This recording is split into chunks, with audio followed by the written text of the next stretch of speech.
La Focus est entièrement renouvelée pour 2012 et c'est la première fois en Amérique du Nord, alors qu'on en est déjà à la 3e génération du modèle en Europe.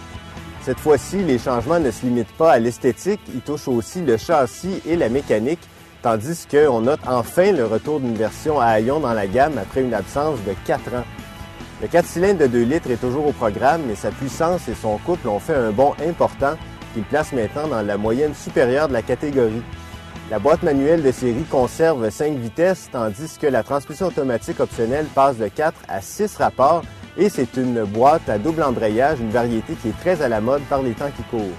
Nous avons conduit 2 Focus dans le cadre de cet essai. D'abord, une version à haillons titanium tout équipée, très chère à 30 600 $ et une berline SEL un peu moins luxueuse, mais quand même munie de plusieurs options qui ont fait monter son prix à environ 29 000 $. Sur le plan de la sécurité, Ford respecte les normes de la catégorie en offrant 6 coussins gonflables et un régulateur de stabilité de série.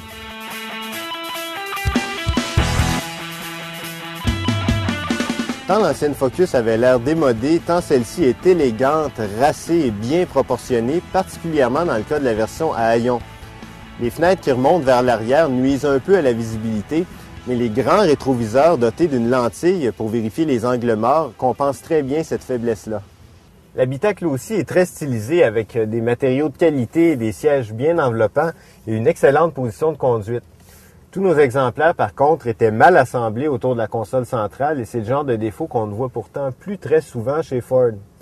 Les commandes principales sont précises, mais pas celles du système MyFordTouch qui rassemble les commandes du téléphone, du GPS, de la climatisation et de la radio dans un même écran tactile. Il faut souvent quitter la route des yeux pendant de longues secondes quand on l'utilise parce qu'il réagit très lentement et aussi parce que les boutons sont nombreux et ils sont très petits. Il y a une reconnaissance vocale pour éviter tout ça, mais il faut parfois se reprendre à 2-3 reprises pour être compris et ça devient frustrant. Heureusement, les boutons des sièges chauffants et ceux de la climatisation existent aussi en dehors du système et ça les rend plus faciles à utiliser. On peut toujours réussir à passer à côté du système MyFordTouch en choisissant une version moins équipée, mais on ne peut jamais éviter les places arrière très restreintes. Le dégagement pour les jambes est limité même pour des personnes de taille moyenne, ce qui fait que les longs parcours risquent d'être difficiles une fois que les enfants vont avoir grandi.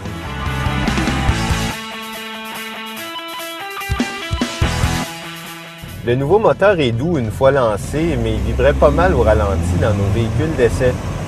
Il est assez puissant à haut régime, mais il est aussi un peu creux sous les 3000 tours minute. Il manque de tonus, un peu comme le moteur de la petite Fiesta. Il faut dire que la transmission automatique n'arrange pas vraiment les choses. Elle passe rapidement au rapport supérieur pour économiser l'essence et ça lui prend parfois une éternité à rétrograder, même quand on insiste. Il faut dire ici qu'on est loin de la rapidité d'une boîte à double embrayage comme la DSG de Volkswagen, même si celle-ci aussi a pourtant 2 embrayages. C'est dommage parce que ça gâche un peu l'agrément de conduite de la Focus. La direction linéaire et bien dosée procure un très bon feedback de la route. La caisse reste stable même sur une route bosselée et sinueuse et elle penche aussi très peu en virage. Le roulement, lui, est comme dans une vraie bonne européenne, c'est-à-dire qu'il est ferme sans être trop dur et le freinage est puissant et progressif.